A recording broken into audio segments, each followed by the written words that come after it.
I think Christians should speak Christianese. Now, don't hear what I'm not saying. I'm not saying that Christians should not explain the words that we use, or we should just use words simply for the sake of sounding Christian or sounding spiritual. And Christians are the only group of people that are expected to consistently change their language or not use the language that they're familiar with or that correlate with our beliefs and our Bible and our doctrine compared to anywhere else. I've been reading this book, and the author of the book made a great example of this. And he was like, in gym culture, when you go to the gym, if you have a trainer, right, they will use the language of the gym. They will use certain phrases. They will call the names of the machines their names. And he was like, me, I understand my condition. I understand who I am. I'm at the gym and I'm out of shape and I need to get in shape. And I have a trainer who's been doing this, who's in shape, who is in a place that I want to be. So he continues to use the language that he uses. And if I don't understand something, then I can ask, and he clarifies, then why the name of this workout is the name of this workout, fill in the blank. And the church should be the same thing. I want to say 5 or 6 years ago, I remember seeing went pretty viral online, where Elevation Church was sending out their Easter invitations, and a big thing, I believe it was someone who was over their marketing and creative or whatever, and the internet went into pretty big uproar because when they were sending out their Easter invitations, they were not including a lot of the language that is involved with Easter Sunday for Christians, right? Like resurrection and things like that. And they're like, well, our goal here for Easter is we're trying to bring in a lot of people that don't go to church. So we're not going to use language that's marketed for Christians. And I think that is a good glimpse on kind of where we are at in the West when it comes to church. And church has almost gone more about the people on the outside and less about the people who are on the inside. And it's not that we can't make way for church, make way in church for people that don't come, and it's not that we can't be invitational. But first and foremost, the gathering is for the saints. First and foremost, when we show up and we worship together and things like that, obviously it's towards God, but it is geared towards the saints. It is not geared towards the unbeliever.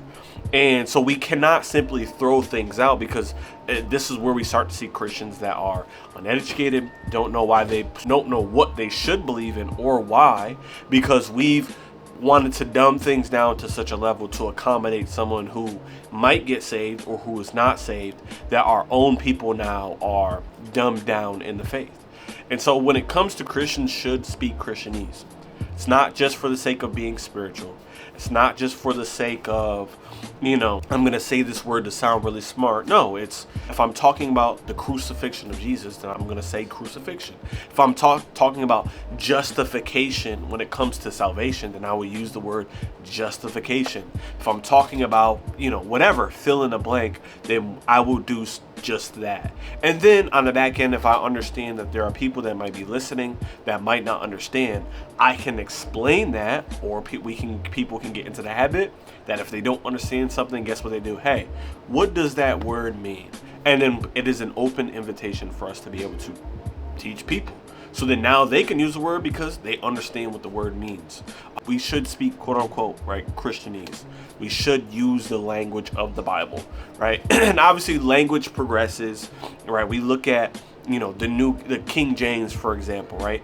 That no one speaks that English no more, right? There's even words that are in the King James that are not used today in people's, modern day lexicon, right? So yes, language does progress, but again, the words that we have for things, unless you're translating them to a different language, they stay the same, right? Salvation hasn't changed. Justification hasn't changed. And again, we might be talking about Christianese right now, but let's even talk about how we host the Holy Spirit. And the guy was sharing a story, and he was like, I preach, he's a preacher, and I would get invited to these rooms. And then, I was worried about my wife and how she interacted with some people. And I would tell her, hey, just be very mindful on how you interact with people. And as he continued to get invited to more rooms, he would be more restrictive with his wife. Until eventually, he even got to a point where he was just like, hey, I think, you should stay back on this one. You shouldn't come. And then he said his wife finally said, well, if I can't come to this one, I don't want to come to any. And he revealed at the end that obviously that actually wasn't about him and his wife, and that never actually took place. But he said, this is what we do many times. And I can't remember exactly if he said he did that, but he said, this is what we do many times with the Holy Spirit. That to get invited to certain rooms, to be able to be amongst certain people, to not look weird or whatever, we restrict the Holy Spirit. We ask him to not move in a certain way, to not encounter people in a certain way. But we can't do that. And I think it's the same with how we represent ourselves as Christians. The messages that we preach, the things that we say, what we communicate, I believe it's the same there. So, should Christians speak Christianese? Yes.